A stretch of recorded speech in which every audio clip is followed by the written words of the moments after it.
Welcome to From the Couch, Sports Talk Radio, the true definition of armchair quarterbacks. The two brothers express their highly inaccurate opinions about sporting news from chairs. Wait, they don't even have a couch? That's a dumb title. Anyhow. The views expressed by the hosts are only opinions, and any stated facts are purely coincidental. Sit back and enjoy yourself. Now, here are your hosts, Jeff and Dave.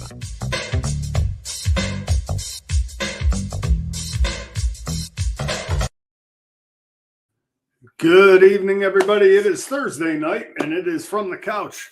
Welcome to the show from the crew. How's everybody doing this evening? Hope everybody's doing well. I just got home from work. It's been a long day, so let's hop right into it. It was the first day of the scouting combine, if I'm correct. Is that correct, Katie? Was today the first actual day where they started doing? Yes, so they did defensive linemen today, the edges and the tackles. I haven't been on. I haven't been paying attention. Anything stand out? Was there any standouts on the defensive linemen? Any news? Yeah, you have your typicals. The guys, one or two guys that are combine guys, and again, some people are going to move them up their board because of that. Because it's a lineman running 4.9 40s or 4.8 40s or 4.7 40s. Apparently today, a lineman ran that. So. Cool. No, sorry guys, I'm just doing this real quick.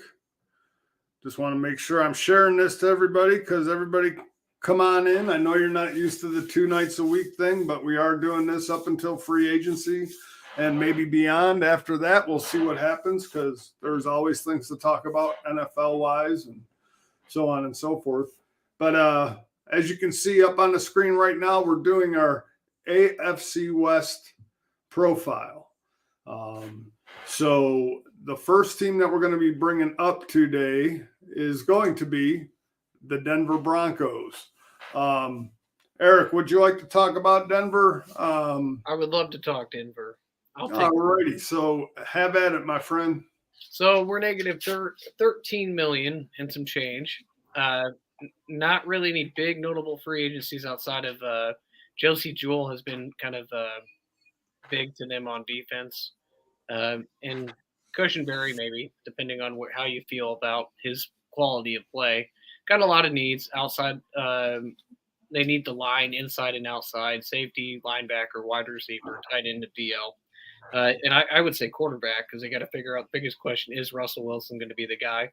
And there's a lot of strife with him right now. They need to figure that out if he is the guy. Because if he's not the guy, they're going to need to figure that, or get an answer with that.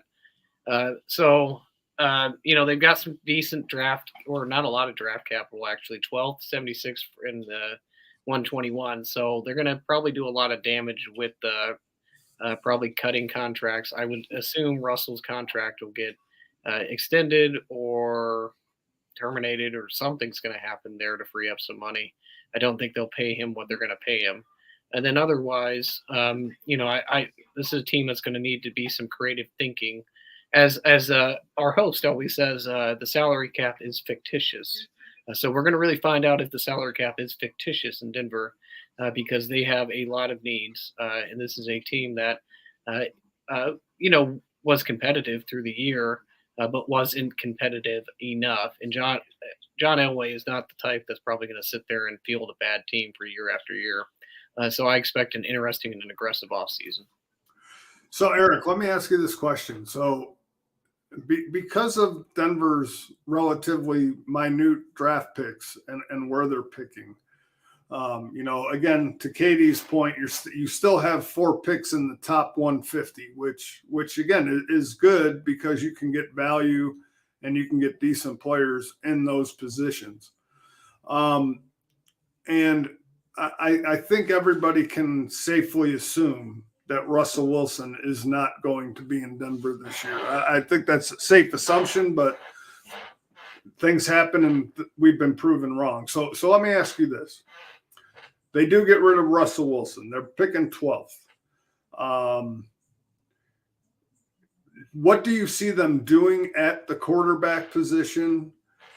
from either a free agency or trade standpoint? Do you see them trying to, move up in the draft a little bit to like maybe draft like a JJ McCarthy, something like that, maybe giving up a pick or two next year in order to accomplish that goal? Where do you see them at quarterback wise? So this will be interesting. I think you and I did our mock draft, which was a lot of fun the other night, and we had a run on quarterbacks in the beginning. I think if they get into a situation where the quarterbacks are running off the board early and often, I think they may panic and trade up and try to get a JJ McCarthy. I definitely see this team going for a Mason Rudolph type to compete with McCarthy and not necessarily throwing the rookie out and right away. Probably trying to get a mid-tier quarterback, a Ryan Tannehill or somebody of that nature to kind of get them along and move them along while the rookie kind of develops. But Elway isn't a very patient guy, and I don't see them sticking if they're not winning with that mid-tier veteran and playing the rookie pretty early on. But that's kind of what I think they'll do. It depends on how the draft falls. If there's a run on quarterbacks early, and let's say 3 or 4 of them are off the board in the first 5 picks, I could see them trading a high pick, a second or a third round pick with their first round pick to try to get their guy. JJ McCarthy's an interesting study. I think New England likes him too. It's just a matter of what they see and what system they see. And Sean Payton is a pretty good coach. I mean, he didn't work out with Russell, but he's 35. I think if you give him a quarterback at 22 and you let him kind of build the quarterback and build his confidence and teach him the way he wants to teach him, that could be probably a successful marriage. KD, let me ask you this. I look at Denver and I don't see them having a lot of assets that they can trade away to garner more draft picks, especially like the one asset that I would see them being able to dangle, but not necessarily get the high premium pick or the premium, second, third round pick, would be a guy that I would consider like a Jerry Jeudy. Somebody a wide receiver who has the talent, who's proven it, not as consistently as some of these guys, but again with the depth at wide receiver in the draft, if they wanted to move a guy like Jeudy or a Cortland Sutton, do you think that they could get as much of a return in this year's draft as they could have previous drafts? Yeah, and wide receiver wise, yes, you would. But the question is always going to be asked: why would I trade a wide receiver to bring in a wide receiver, especially if he's not accounting for that much of the cap? That would be my only question. Because again, we talking Cortland Sutton, who's probably the one bright spot. I knew he had a spell when they went on their 5-game winning streak or something like that. He was, basically top 10 wide receiver production along that time period. So again, if you're going to get rid of him, if it's not multiple, I don't see the reason why you would do that, because you're basically trying to knock out 2 birds with 1 stone. If it's a 1-for-1, I don't see it, especially if you're going to draft a wide receiver, because you're losing instant production. And I got to look and see what his cap is, what his contract is, because again, if it's not something egregious amount of number, which I don't think it is, because I think Baltimore was a trade partner for him the past trade deadline. He was probably looking at trying to move out then, and if they didn't do it then, I highly doubt they would do it now for a 1-for-1 swap. So. Yeah, well, and I wasn't necessarily saying trade a wide receiver to get a wide receiver. What I meant by that is, if one of these receivers could offer the team cap relief by as an example of a trade, could you see them wanting to get more draft capital? Because quite frankly, I think Denver has a bunch of holes to fill. I don't think keeping their wide receiver necessarily is going to, or drafting another wide receiver after trading one is going to push the needle in any way to help them, especially in that division. Let's be real. But I'm just looking to maybe add more draft capital to their, because they only have 6 picks and they do have positions to fill. Yeah, the the thing that they got to do, if I'm them, I'm going trenches. I'm not worried about the skill guys because again, Tim Patrick, Cortland Sutton, Jerry Jeudy, those guys have showed me like, hey, okay, look, even though they're not super consistent, they've showed me that we can move the ball when we need to move the ball, right? The run game, it has to stay consistent, has to be a part of the actual offense. The two particular positions that I would be worried about outside of the trenches would be the tight end position based off of what quarterback they bring in, and then the other one would be the safety because that's the back end of the defense. And you have plenty of safeties that's coming in the draft. You got a couple of linebackers that come in the draft, but nothing that's going to really move the needle because you did take Drew Sanders, I believe, last draft from Arkansas. So he's probably going to be a good piece for you. This is probably the year that he should turn the corner when it comes down to, hey, okay, look, being that pivotal piece to getting Denver's defense back to some kind of relevancy in their division at least. Gotcha. Okay. Eric, anything from what I had mentioned to KD, what if you would think that any of that would be plausible or something that they might look at? So Anthony says to trade down in the draft, and that might be possible, but I don't know if Russell Wilson in his pride with Denver would accept a gigantic pay cut to stay in Denver. I think he would take it somewhere else, but I don't think in that situation, based on that relationship, he would be like, cool, I'm going to take vet minimum after you agreed to do this for me. So if you can get a quarterback if somehow you free up a bunch of money, and I don't know how with Denver they would do that very quickly, but if they free up enough money, you can convince a Kirk Cousins to come in there. Then you can trade down and get assets, and then you could maybe perhaps trade down. But right now, I think it's more plausible they try to get a quarterback. Elway is not the type that wants to say, I'm going to wait 5 years. I don't see him as that type. So I think they get aggressive in the draft, and I think they try to find their guy because from what I hear, this is a good quarterback class, and this may be I don't think next year from they're not projecting the quarterbacks to be as good. So I don't think he's a wait and see kind of a guy making the decisions here. Okay. No, and like I said, I think, Paul, that's what I was just going to say. Bo Nix. I mean, we sit there and we talk about the top tier quarterbacks, the McCarthy, of course, Caleb Williams, Jaden Daniels, Drake May are all going to be gone. Pretty much.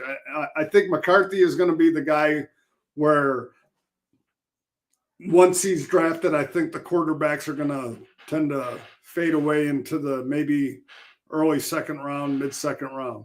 But that being said, a team like Denver, who is going to be quarterback needy, I believe, and if J.J. McCarthy is gone by pick 11, if 4 quarterbacks are somehow taken off the board before pick number 11 or before pick number 12, I mean, or do they would they think that Bo Nix would be worth that pick number 12, or do they trade down maybe to 15 or 16 and then take a guy like Bo Nix and pick up more draft capital? Would that sound more plausible to you guys?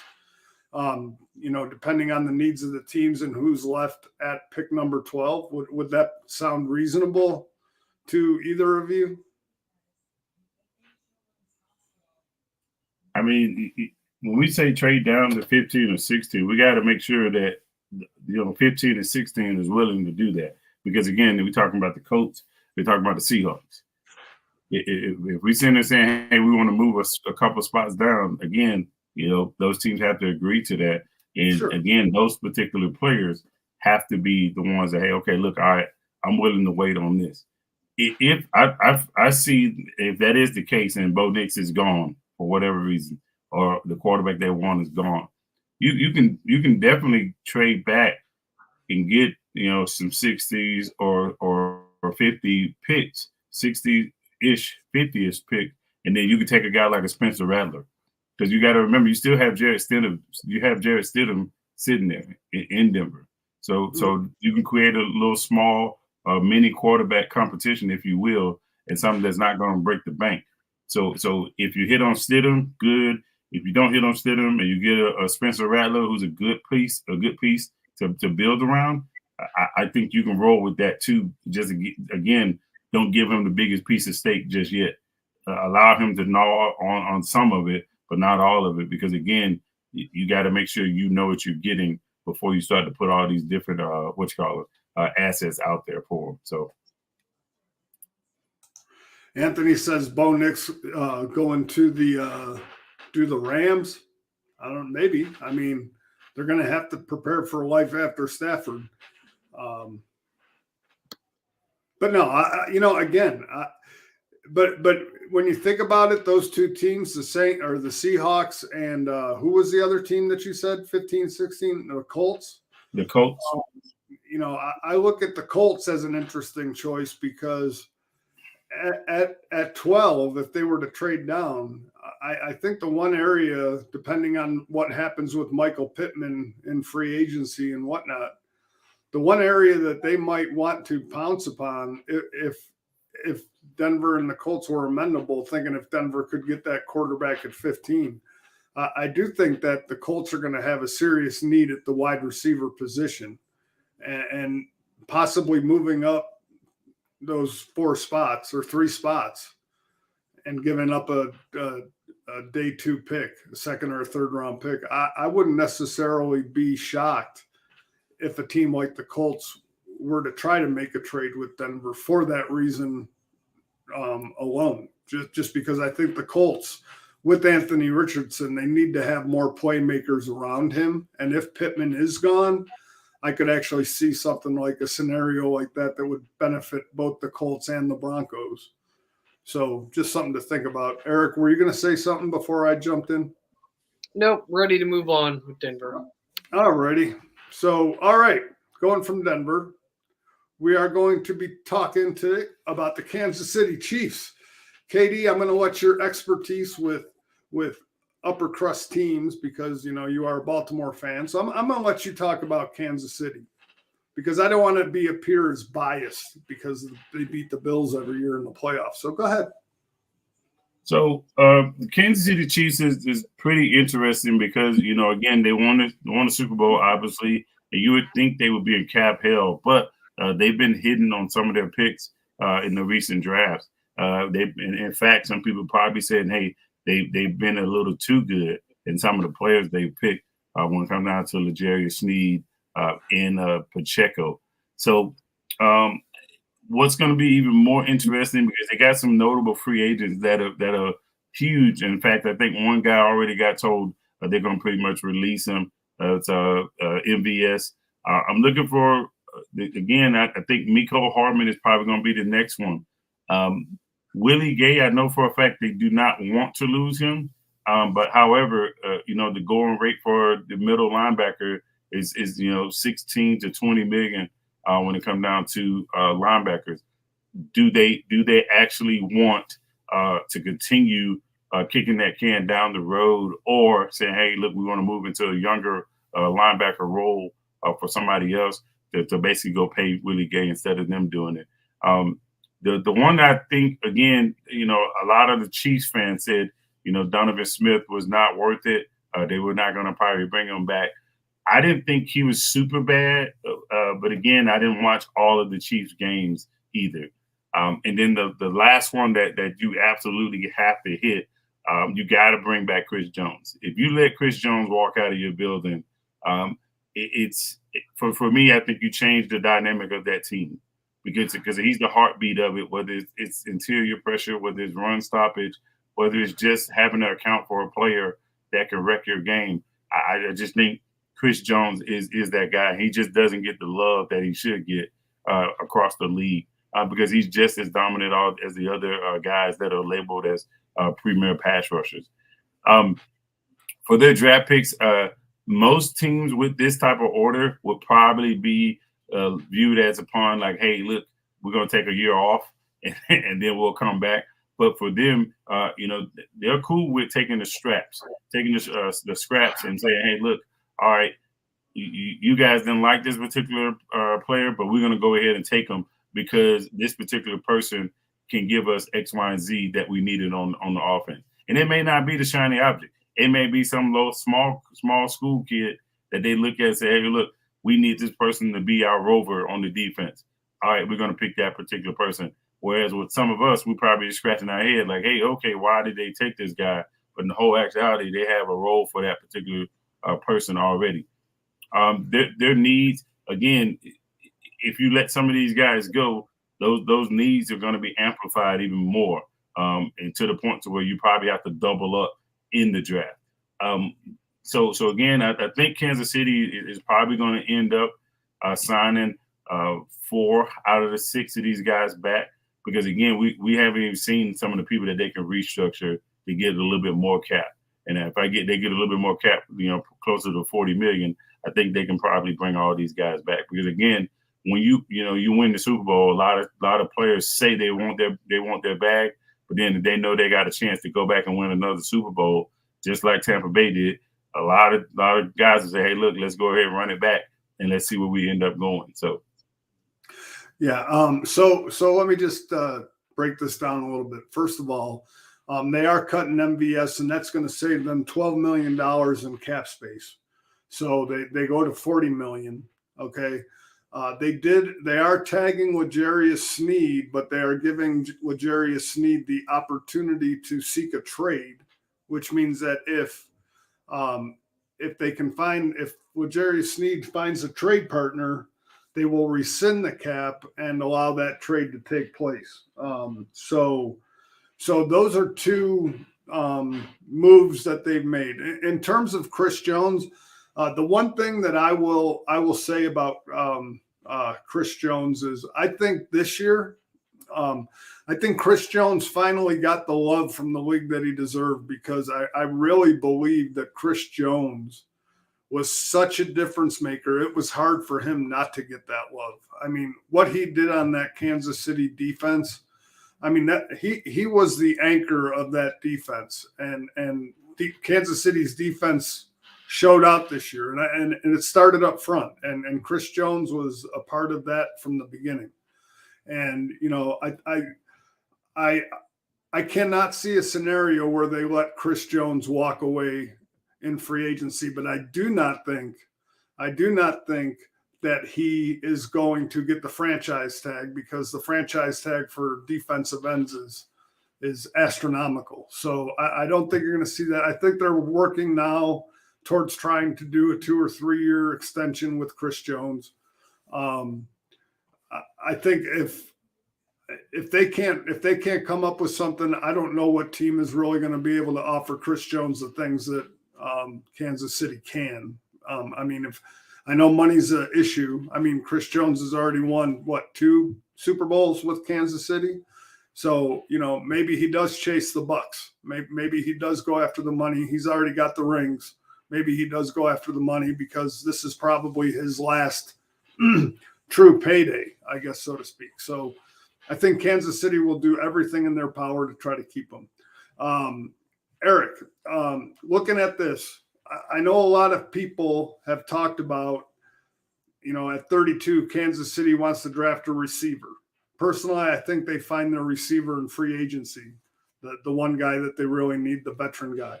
So based on their needs, at 32, I could look at this team taking a safety, especially if L'Jarius Sneed is on the trade block.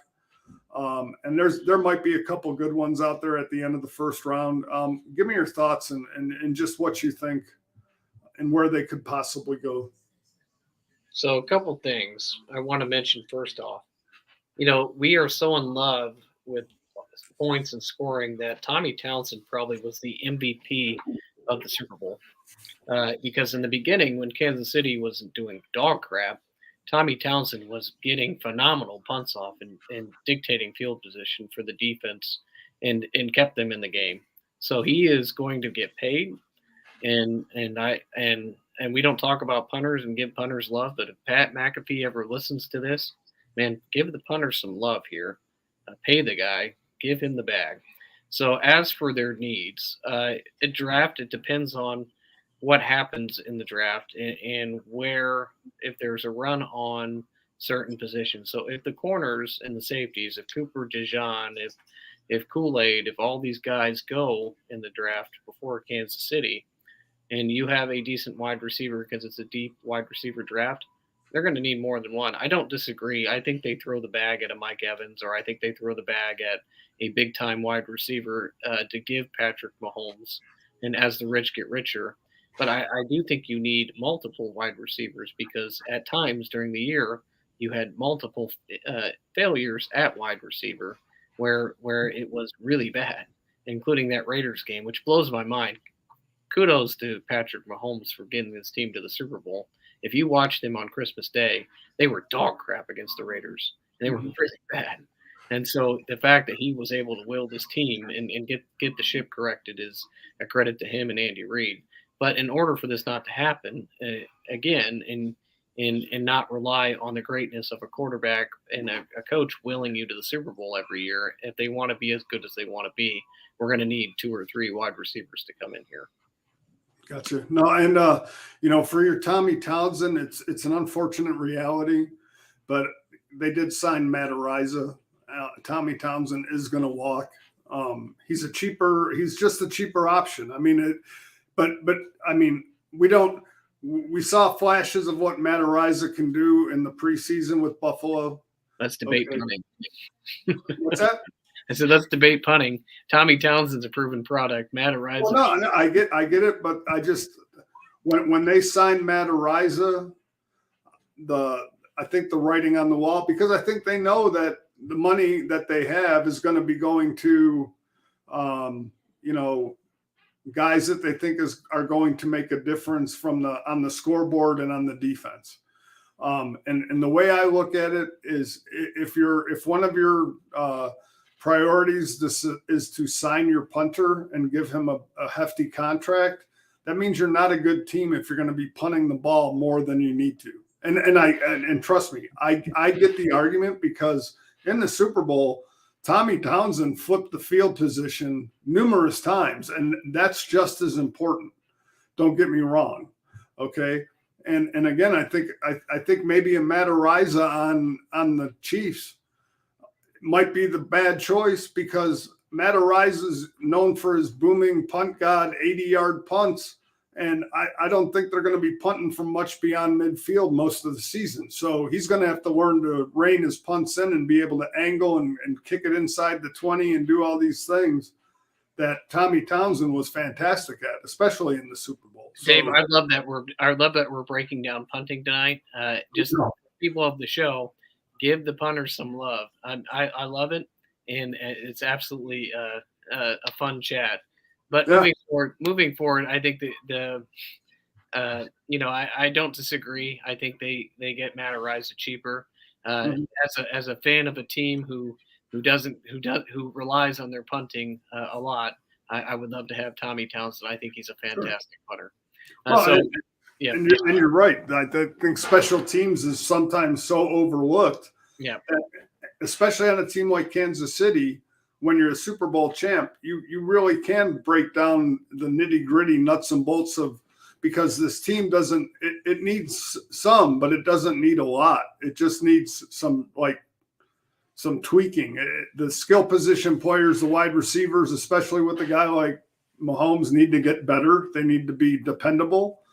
But, with what they did this year, the priorities are probably Chris Jones and wide receivers in free agency. Their draft picks are luxuries with young guys. They're picking at the end of every round. So again, it's going to be based on best player available at that position of need at that draft spot. So, it's nice when you can actually have a discussion about the special teams on a team where it doesn't need a lot of major overhaul, just minor tweaking to bring out the better in what they already have, I guess. So I don't disagree with Katie. I think Snead probably ends up traded. I think Chris Jones ends up coming back because you can't let him go. And I think Willie Gay ends up coming back. I know they got Nick Bolton, but I think he's an important cog to that defense. And I think they try to run it back. Smith is gone. Townsend's gone. and Snead's probably gone, and McCole Hardman's gone. So we'll see what happens moving forward. And the last thing I want to say about the Kansas City Chiefs, if they keep Donovan Smith or either one of their left tackles, their coaching needs to teach them not to hold every play. I mean, it was almost embarrassing to the point in the playoffs, and I don't want to talk about officiating so much, but the fact that the guys just got away with blatant. I mean, there's one thing about holding within the interior line, but when you're seeing the guy's shoulder pads get almost ripped off over his helmet, and they're not calling these holding penalties on these left tackles and right tackle, it's pretty crazy to think that these guys get away with that from just, especially when it's such an obvious call, and so they need to learn not to hold. Are you talking to me about missed holding calls when I got to watch? No, I'm moving on. Jay Watt. I don't want to get into a debate. Anything else we got on the Kansas City Chiefs, or KD? You got anything else you'd like to add from the conversations? Nope. I'm good. All righty. So now let's move on to the Las Vegas Raiders. Interesting team, and I'll take the Raiders. They got a $55.5 million salary cap to the good right now. Josh Jacobs, free agent. I would say based on the list there, I'd probably think he's probably their most important free agent. But again, being the running back position, he'll go out and test free agency. But like most running backs who are free agents, they will find that their market will be underwhelming. And again, it might come to a point where Josh Jacobs, decides, do I want to go to a team that gives me an opportunity for a ring, or do I want to go to something I know? Because it's basically going to come down to, I don't think many teams are going to pay more than $10 million for a running back, $10 or $12 million. I mean, and it doesn't matter where he plays. It doesn't matter what team he goes to. His contract is going to be commensurate with every running back in the NFL. So nobody's going to break the bank for Josh Jacobs. Doesn't mean that Josh Jacobs is not talented. It doesn't mean that Josh Jacobs is not an invaluable member of a team because of the versatility that he has. It is just the nature of the beast and what running backs are being offered. And so Josh has to make up his mind and will be more dependent upon, does he want to leave for what he calls greener pastures, or do he want to stay with what he knows? So in that sense, we'll see what happens.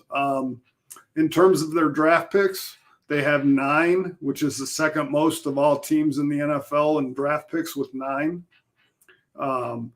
They have 5 picks in the top 150, which is going to be huge because they do have some holes to fill. Obviously, quarterback being a major part of that. They do have a running back to fill because of Josh Jacobs' pending free agency and move, offensive line, cornerback, linebacker, and safety. So looking at that, I think their wide receiver position is pretty well set.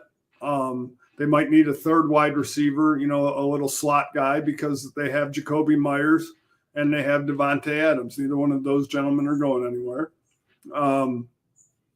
Defensively, they could probably, if I'm them and I'm picking 13th and all the quarterbacks are gone, and with their cap space, I would not be opposed to them bringing in a veteran quarterback for a year or two.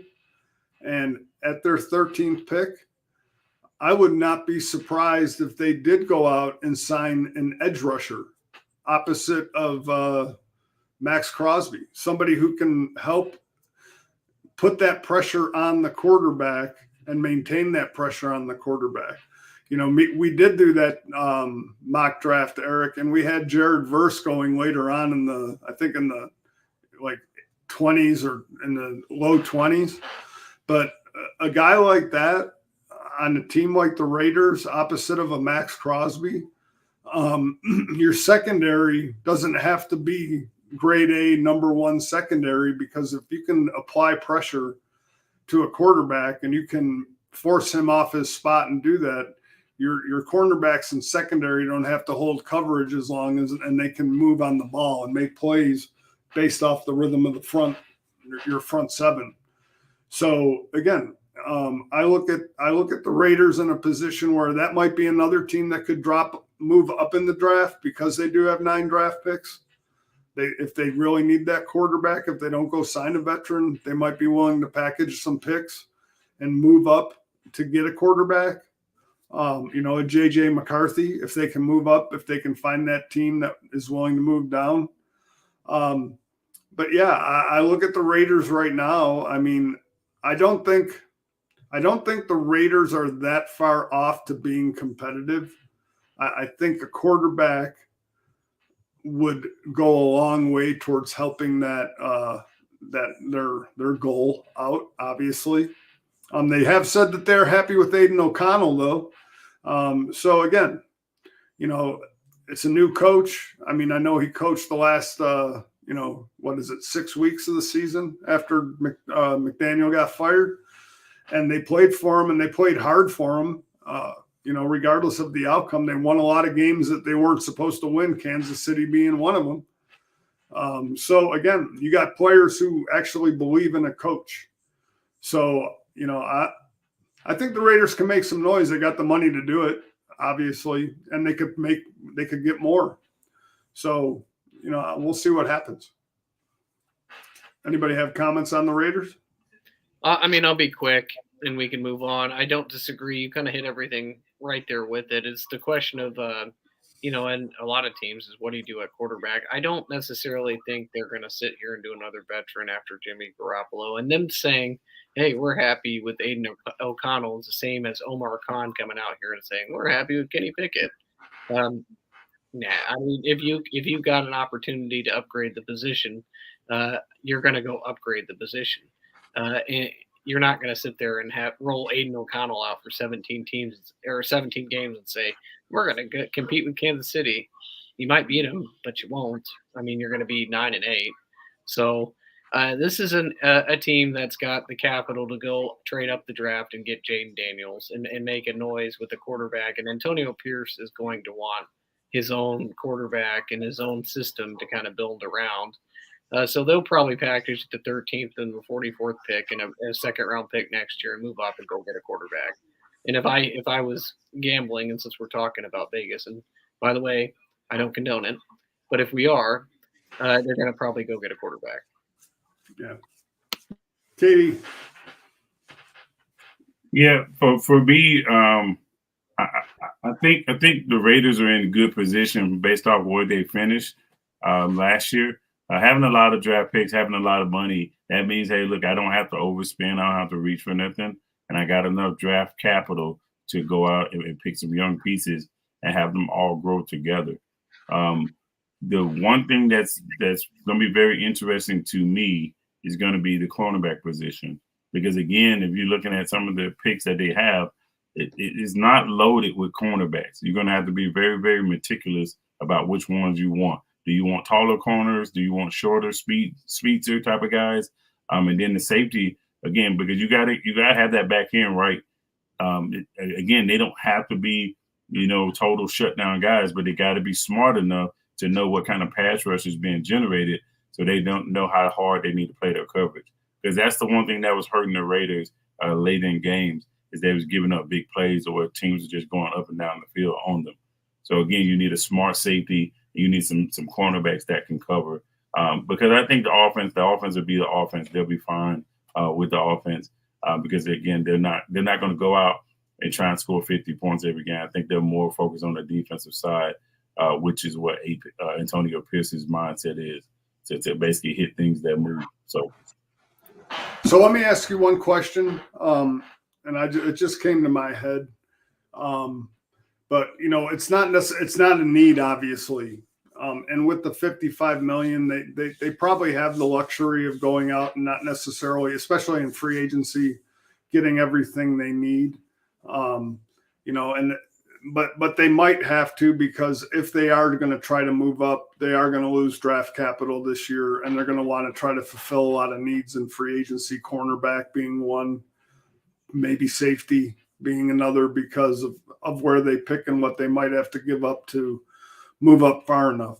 So, but just as a luxury pick, and it just came to my mind, and I'll throw this out there, and you guys can let me know what you think, or if I'm just talking out of my butt.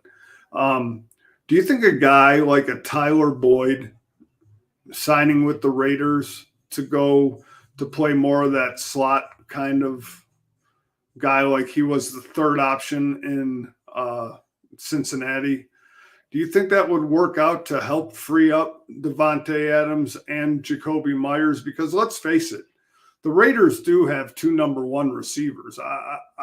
Jacoby Myers was a number one receiver for New England. Unfortunately, during that time, New England had zero quarterback to throw him the ball. I mean, he had Mac Jones and Bailey Zappi.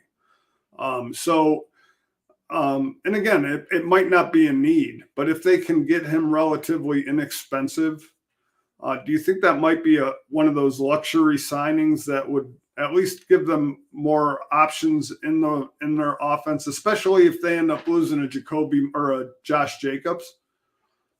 I'll hear your thoughts and we can move on. So I'll let. I was thinking Katie was going to jump on it, but I'll jump on it. No, I don't think it'll be Boyd.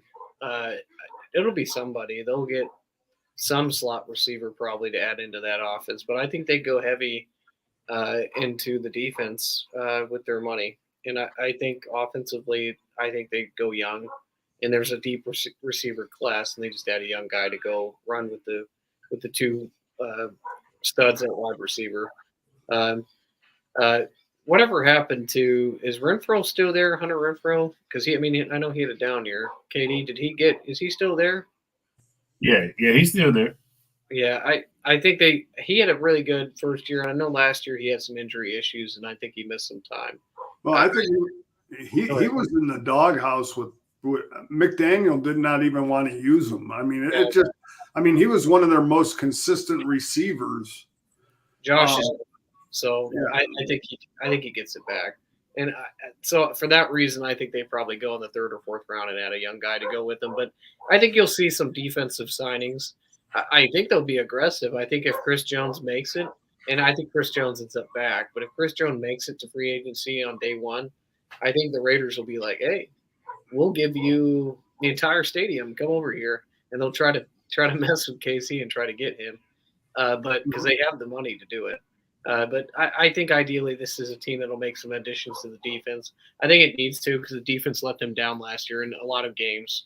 They were really good against Kansas City, but for the most part, they gave up late in games. And I think Pierce is a defensive guy, so he's going to want a bunch of dogs playing for him. And he'll probably try to organically grow the offense. And right, Garoppolo is still under contract, so if they can figure out how to manipulate his contract, and they can free up even more money. Okay, makes sense. So, all right, I don't really have anything else about the Raiders, so have at it. Either one of you guys can talk about Los Angeles and the Chargers. So, Katie, go ahead. I'll let you talk on this team.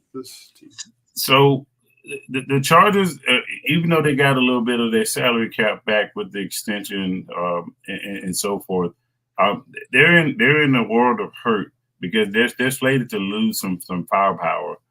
They did keep some guys under wraps with the Bosa.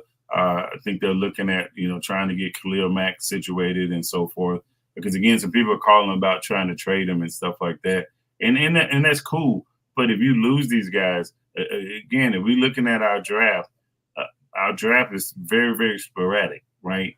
And the edge rusher class is just not huge. So if you lose a guy like Khalil Mack, you essentially need to lose him for one of the needs that you already have, and then that way you can kind of focus some of the mid-round picks that you have, or mid-draft picks that you have, on that particular board, whichever one you may trade, whether it be Mike Williams, whether it be Khalil Mack, or whoever that you trade, because you don't want to trade those guys, and then you essentially, instead of being in the close second in the division, you essentially go down to a definite fourth.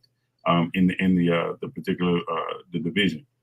I'm gonna tell you right now, the one position that I would immediately address, because this guy was slated to be a pretty good linebacker, is Kenneth Murray.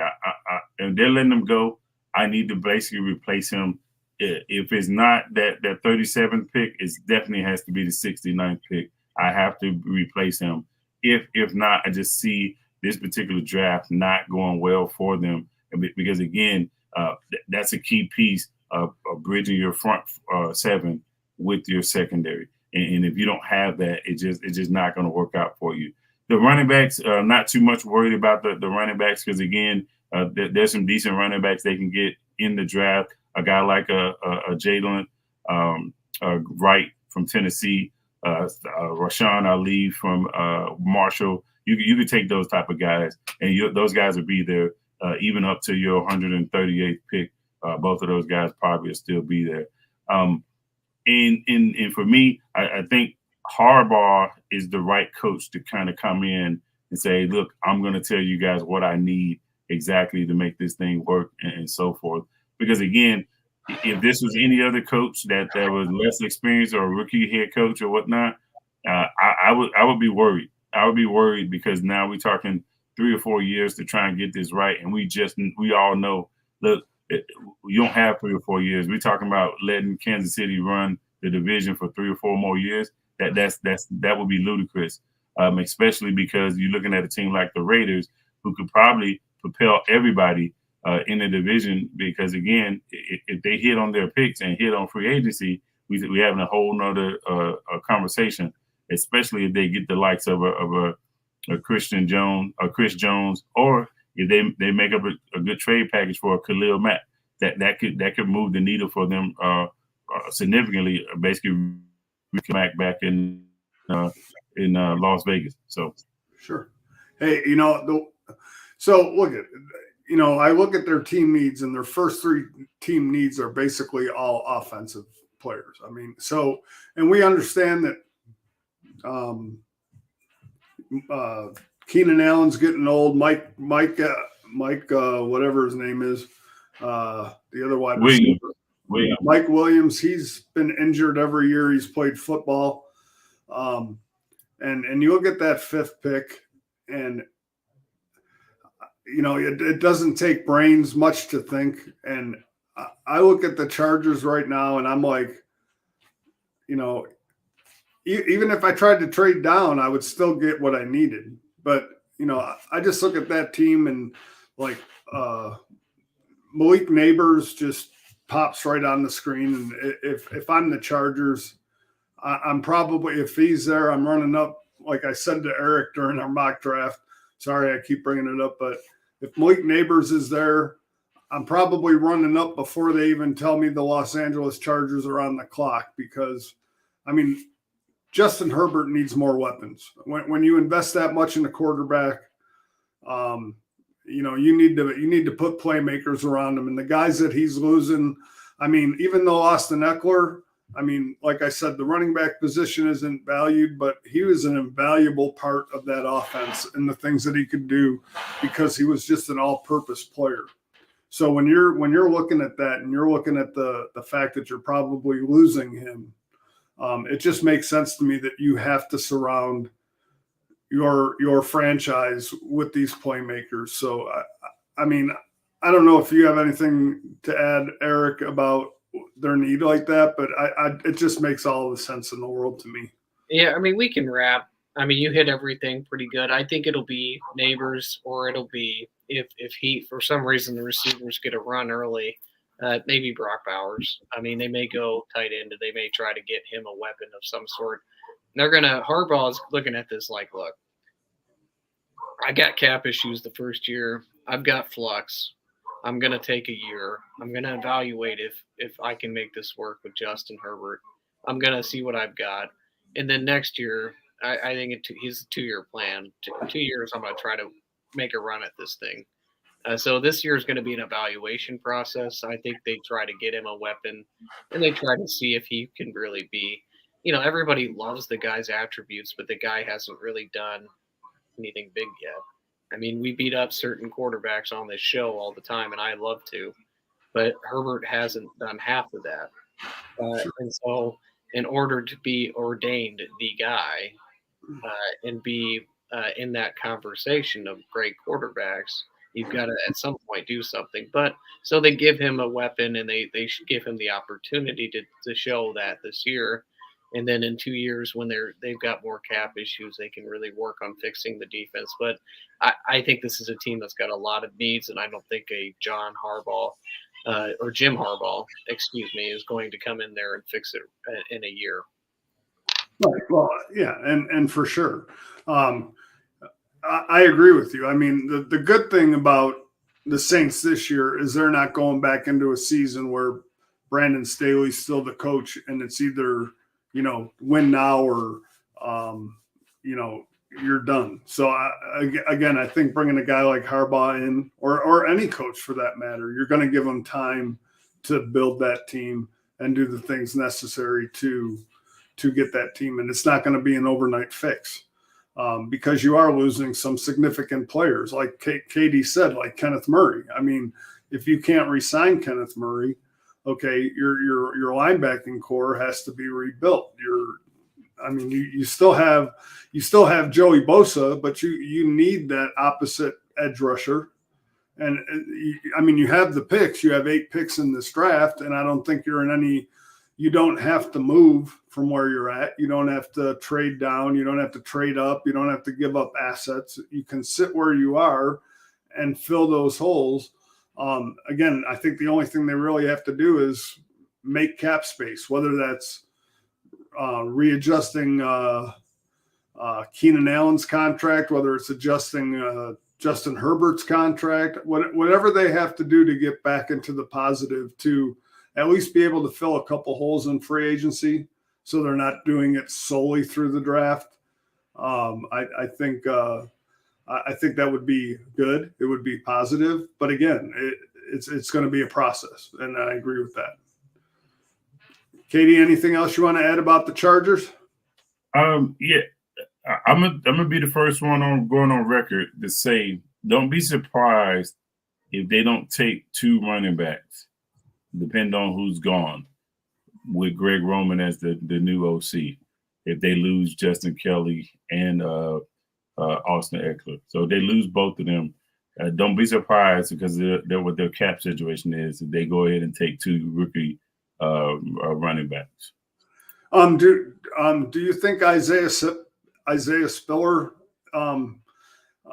is part of this equation going forward? I mean, I know they drafted him early, but I know he hasn't shown much. But again, he's sat behind Eckler.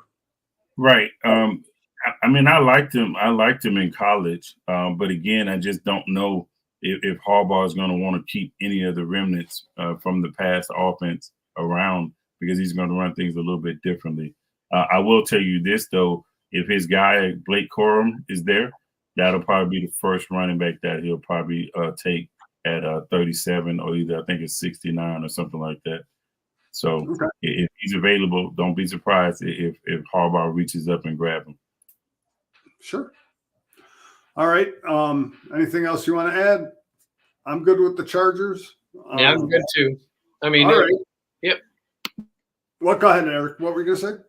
I'm good too. I think it's a 2 right now. It's a 2-dog race here with the Las Vegas and KC. I think they're probably, if Vegas hits, like Katie was saying, they're probably the real threat to Kansas City. And I think Antonio Pierce has that attitude that we're going to go after these boys. And so I think next year it comes down to those 2 teams. Yeah, I think the Raiders. I think I will give the edge to the Chargers over the Raiders, and the only reason I say that is because of the quarterback. I think until the Raiders can find that quarterback, because it is a quarterback-driven league, unfortunately, that's just what we see. And I agree with you that Herbert, for all the flash and all the talk that goes around Herbert, he hasn't lived up to the hype. But I am going to pin a lot of Justin Herbert's lack of success on the head coach that they had, and the fact that he never put his team in a great position to be successful. I think he hurt his team. I mean, we can all go back, and I don't want to belabor this, but we can all go back to the Raiders-Chargers game when all they had to do was tie that game and both those teams make the playoffs. And for some ungodly reason, Brandon Staley decides to call a timeout, which affords the Raiders the opportunity, because they were just going to run out the clock. And then they moved the ball 8 yards down the field and kicked a field goal and knocked themselves out of the playoffs. I loved that. That was amazing. I remember that because I'm sitting here watching. I know Katie's gonna go nuts, but that was old man Ben's sitting there watching the game live streaming. I'm watching the podcast, and I'm like, boy, we're about to get out of the playoffs here, and all they had to do was run out the clock, and Pittsburgh's out. Ben Roethlisberger retires, and that's the end. But he takes a timeout, and the Raiders are like, okay, so we're just gonna run. We'll just kick the field goal and beat you. Then I love that. That was one of the worst coaching.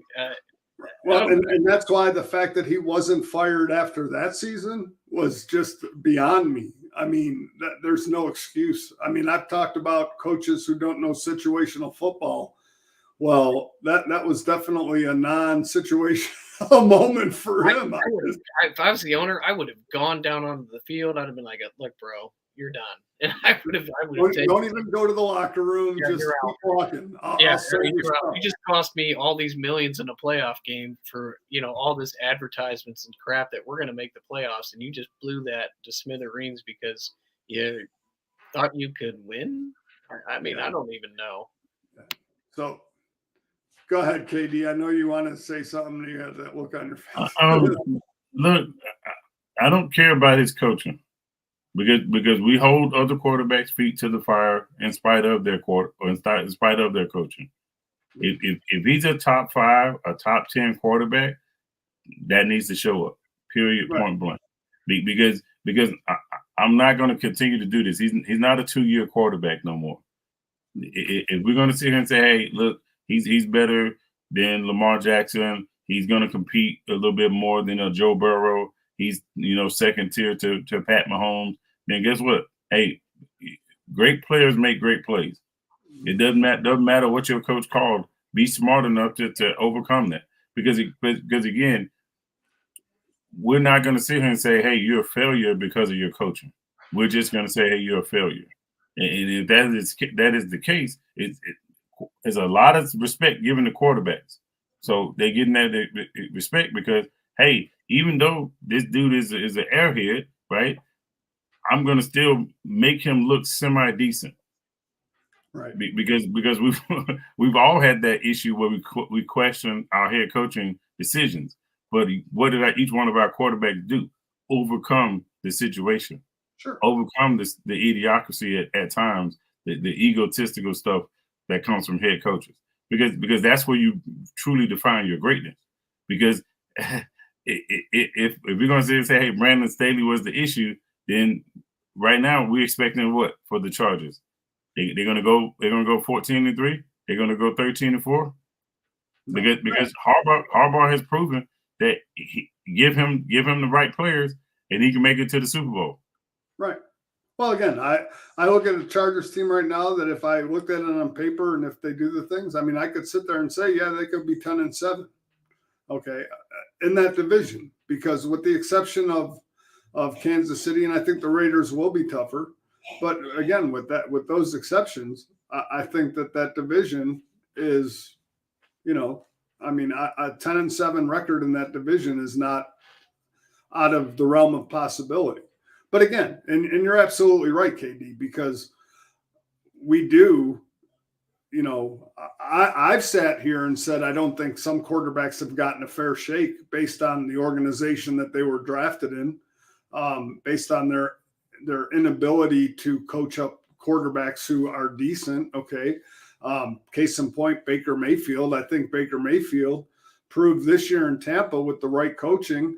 No, was he statistically a phenom? No, but he didn't have to be. I don't think Baker Mayfield's ever been a statistic phenom, but the fact is, with the right coaching and the right offense and the right game planning and the right offense fit to design to your abilities, I think you have the ability to shine as that quarterback given the right circumstances. And so I will say there are instances where quarterbacks are drafted into a franchise that just does not know the value of their talent and tries to make that quarterback fit into a scheme that is nothing what he's even used to. And so from that standpoint, when you draft a quarterback, you're kind of forced to adapt to his style and what is he's comfortable in, especially if you want him to be your franchise guy. So that being said, you're absolutely right, though. You can't give quarterbacks a pass. You can't just blame coaching. So I agree with all that. But anything else you want to add before we take off, Eric? Any last words? No, thanks for sticking around with us. And, I hope it's not a Super Bowl champion winning team from this division next year. KD. Way to narrow that down, E. this division. It's like, what? We got 7 divisions left. I don't care who it is, as long as it ain't the AFC West. Katie, anything else you want to add? Nope, I'm good. The combine has started, like we led into the show. Please get out there and watch some of it, even if it's just through YouTube, because you gotta know who some of these guys are. So when your team picks that particular person, you're not sitting there throwing stuff at your TV or cursing people out, and you can kind of know if that's a good player for you to fit your system. So. Yeah, I agree. Watch the combine. That's what I do. I watch it when I can. I watch video. I do watch video on that. I know I say I watch the film, but I do watch the film of the combine, and I do watch highlights of these players. No, I don't watch college football religiously. So, a lot of what I learn about these players is through combine, through videotape, through their highlights, whatever. And I know it's hard to really get a total feel for a player when they're only showing you their good plays and you don't see the whole picture.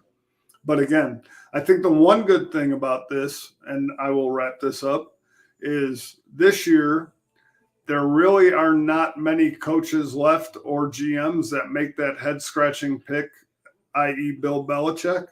So I think you're going to see a lot of the surprise of the first round kind of go out the window because you're not looking at like Cole Strange in the first round. Like, who the hell is this guy and why would you even draft that guy? Dave, real quick, when that draft pick happened, and I can tell you, I was watching that draft. Bill Belichick was nowhere to be found in his kitchen. His damn dog was sitting on his laptop.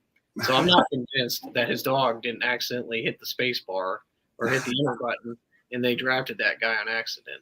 I'd like a 30 for 30 in 10 years about that. You could very well be right. Yeah, who's making the pick? Ruff, and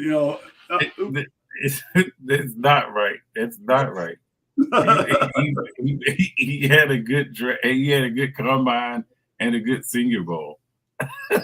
Well, no, and again, it's not that. Like I said, I think Cole Strange has played great football. I think he's been a solid lineman.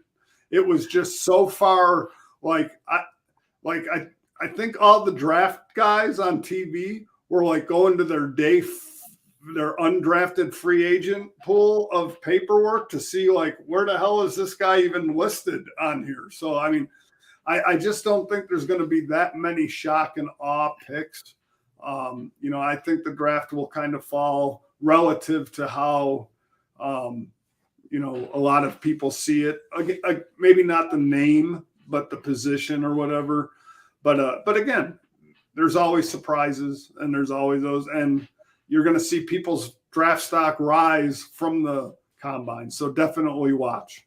A mid-day 2 pick could end up being a mid-day 1 pick, just based on his combine and private workouts that he has and his interviews, because a lot of teams now go by character and everything else and culture on top of just what they bring to the team from their attributes on the field. It's a lot of what everything mixes with. So definitely watch, learn about the players. But anyway, thank you guys so much for tuning in tonight. We are going to be back on Tuesday. We'll be previewing the NFC East. And we got 2 more weeks of the of this, and it's going to be pretty much a free agent frenzy. It's going to be we're going to be doing a show on actual free agency day on that Wednesday when free agency opens, March 13th. So tune into us. We'll get all your opinions, thoughts, and we'll give you ours as we always do. And we'll be more than happy to, take your questions. And, maybe if anybody who's in the chat wants to come on, you tell us you want to come on and talk about your team and what they're doing. We'll send you a link and you can come on and give us your opinions. The more the merrier. That's how we look at it. So from all of us here from the couch, thanks again for tuning in. We will see you all Tuesday, same time, same channel.